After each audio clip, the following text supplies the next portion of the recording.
Praise the Lord, dear friends. Welcome to the first episode of Biblical History and Timeline of Places. We start our journey by exploring today about a very significant piece of history from the biblical context. Any guesses where do we start from? Yes, you guessed it right. I am referring to no other place but the actual place where Noah's Ark landed. Friends, in today's video, we are going to understand about the location of Mount Ararat as to where it would be located today. Let me take you back a few millennia before Christ. Probably we have to go approximately 4,000 years or more to the days of Noah. If you read Genesis chapter 8, it mentions that you can see a great flood happen to the world during the time of Noah, and so to save mankind, God gave his master plan to Noah to build a humongous ark or a big massive ship out of which then the earth got populated once the flood receded. So to cut a long story short, Noah had three sons, and that was Shem, Ham, and Japheth. And the timeline of nations that came out of these has been researched and supported by many biblical scholars that I'm putting out here just for your understanding. And as the flood of 40 days and nights got ended, this huge ark that Noah had saved his family along with two species of all kinds of animals and birds as per God's direction, Bible mentions that this ark, it landed on a mount called Ararat, and so that is what we are trying to understand today. That where does it lie approximately to relate this geographically? And so the fundamental question is, where did Noah's Ark land after the flood? In the book of Genesis, it mentions about the mountains of Ararat. And the term that is used to designate the region in which Noah's Ark comes to rest after the great flood. So where is Mount Ararat today? Another question comes into our mind. See, Mount Ararat, it forms a quadrupoint between Turkey, Armenia, Azerbaijan, and Iran. And its summit is located some 16 kilometers west of both the Iranian border and the border of Nakhchivan exclave of Azerbaijan, or 32 kilometers south of the Armenian border. And at its highest point, the elevation of the mount, it touches up to 16,854 feet, or 5,137 meters. There is a little Ararat Peak and a greater Ararat Peak also, which we'll see in the pics later. So I believe that this is some rough understanding of the place called Mount Ararat. The location of Mount Ararat, in spite of several misconceptions, there have been archaeological and Christian evangelists have also taken expeditions, and churches have also supported these findings by saying that, yes, Noah's Ark, it landed on the inaccessible remote heights of Mount Ararat. It can be like a volcanic mountain in today's modern day Turkey if you try to find. It's almost 17,000 feet.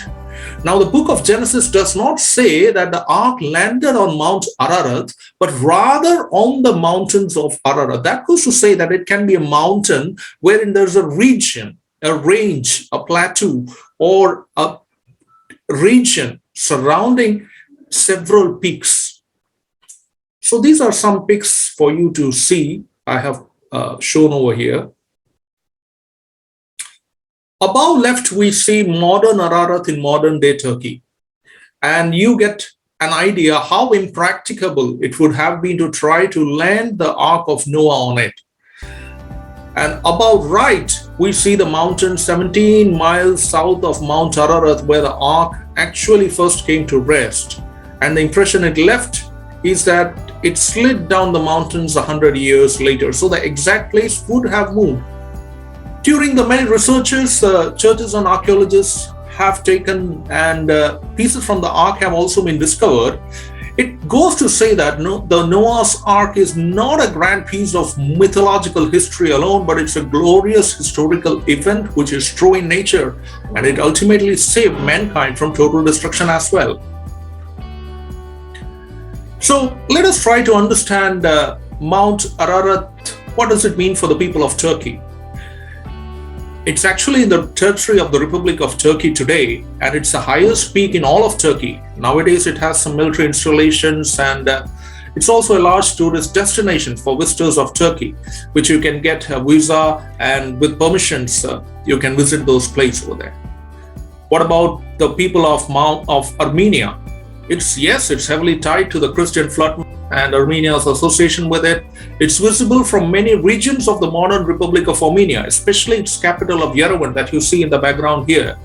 There are more than 1 million people waking up seeing this beautiful mountain. And what about the people of Kurdish? It's significant for the people of Kurdish also because there was an unrecognized Kurdish republic from 1927 to 30 called the Republic of Ararat. And of course, it has a shared border with Iran. So people in Iran also are also knowing about this. So Mount Ararat is a very significant piece, biblical piece of history. And outside of Armenia, Mount Ararat is best known as the final resting place of Noah's Ark. And according to the book of Genesis, the ark ended up on the mountains of Ararat. So according to scholars, they would say this is like some mountainous region in Ararat, a place that it was called in those times. This ark has landed, which is true.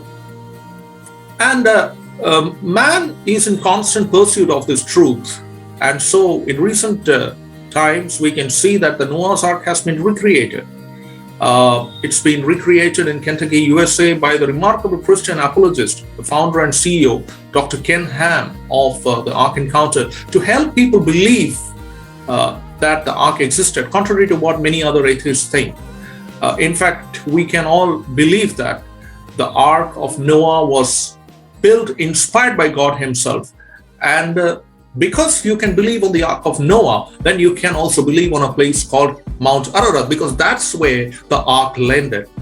But the exact point over the years might not be easy to point out because of volcanoes, eruptions, earthquakes, landslides, etc. that could have happened from time to time. But for sure, Mount Ararat has its own significance. And so we thought that this would be the first episode that would go into. And so Mount Ararat has a great significance in the biblical history timeline.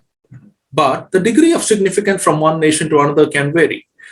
But nevertheless, for Christians around, it's a place, a mount that allowed the Ark of Noah to land safely and thus saved mankind from total extinction. And human race thrived afterwards, as God also made a treaty with Noah that never again God will destroy the earth with a flood like Noah's times. And a rainbow was seen in agreement between both God and man in the sky, which appears today also, reminding us of God's faithfulness in spite of man's sinful ways.